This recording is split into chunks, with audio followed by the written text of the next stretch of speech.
Shriram Samarth. 4 April. संत कसे असतात? आपले शहाणपण बाजूला ठेवून जो संताला शरण जातो तोच खरा साधक. ज्याला सर्व सृष्टी रामरूप दिसते आणि शिष्यालाही जो रामरूप पाहतो तोच खरा गुरु. सद्गुरू कधीही मिंधेपणाने वागत नाही आणि त्याला भीतीचा लवलेशही नसतो. आपला शिष्य कोणत्या आध्यात्मिक भूमिकेवर आहे हे संतांना कळते.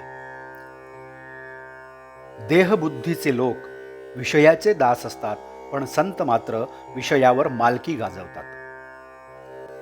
संतांजवळ जे समाधान असते ते आपल्याला लाभले किंवा त्याची आवड उत्पन्न झाली म्हणजे संताची प्रचिती आली असे समजावे.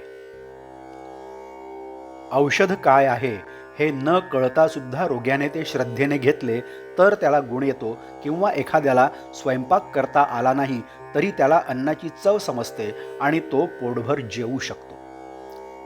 त्याचप्रमाणे एखाद्याला ज्ञानाचा अनुभव येईल, पण शब्दाने त्याला तो सांगता येईलच असे नाही.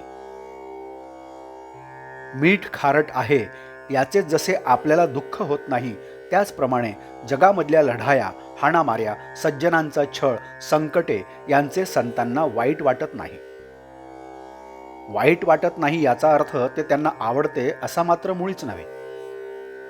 पण मीठ जसे खारटच असणार तशा जगात या घडामोडी होणारच. जगाची रहाटीच अशी आहे हे समजून तो दुःख करणार नाही. किंबहुना मीठ फार झाले तर खारटपणा जसा सहन होत नाही तसे त्यालाही होईल. इतकेच नव्हे तर त्याचा प्रयत्नही जगातले वाईट कमी करण्याकडेच असतो. विहिरीतल्या बेडकांना जशी समुद्राची कल्पना येत नाही तशी आपल्याला संतांची कल्पना येत नाही. संत हे पहिल्याने आपल्यासारखेच होते, परंतु अनुसंधानाच्या मार्गाने ते वर गेले. आपल्याला संत शोधण्याची मुळीच जरुरी नाही. आपली इच्छा बलवत्तर असेल तर संतच आपला शोध करीत आपल्याकडे चालत येतील. आपली भावना कशी आहे इकडे संतांचे लक्ष असते. संत हा गुप्त पोलिसासारखा आहे. तो आपल्यामध्ये आपल्यासारखा राहतो, पण आपल्याला ओळखता येत नाही. संताला स्वतःच्या शरीरात काय चालले आहे ते सर्व दिसते, म्हणून तो रोगाची काळजी करीत नाही. संताला कर्म मागे पुढे करता येते, पण ते टाळता येत नाही. ते कुणाला तरी भोगलेच पाहिजे. संत जे साधन सांगतात ते आपल्या शक्तीप्रमाणेच असते.